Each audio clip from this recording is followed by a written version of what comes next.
Samantala siya ang may solusyon. Ganito po inilarawan ni Amy Marcos si VP Sara Duterte habang hayagang sinuportahan ang pagtakbo nito sa pagkapangulo sa 2028. Ngunit sa kabila po ng suporta, siya na kaya ang forever running mate sa 2028 national elections? Hindi kasi partner, 'di ba, si Amy Marcos, si Senadora, ay talagang kilalang kumbaga kakampi ika nga, Tama. 'di ba? Kasi sa gitna po yan ng awayan ng Marcos Pero hindi Duterte. ba 'to partner magiging parang, mahirap dahil Marcos pa din ang makakatandem nitong, si Oh. Duterte?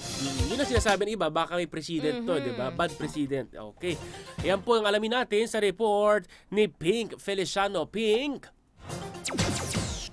Suportado ni Senator Amy Marcos ang pag-anunsyo ni Vice President Sara Duterte na tatakbo itong Pangulo sa darating na 2028 national elections.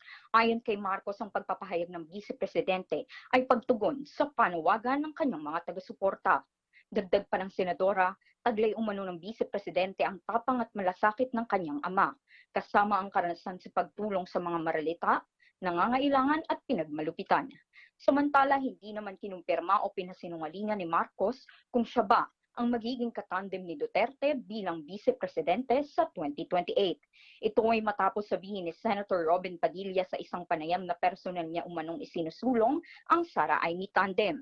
Sinabi naman ni Marcos na forever running mate niya ang vice at sunod-sunuran umano siya rito. Habang binigyan diin naman ng senadora na hintayin na lamang ang formal na anunsyo ni Duterte tungkol sa mga susunod na hakbang. Iginiit niya na magandang development ang pagtakbo ni Duterte dahil nagbibigay umano ito ng pag-asa sa mga Pilipino sa gitna ng mga isyong kinahaharap pa at sa malawakang korupsyon. Pink Feliciano, Newslight.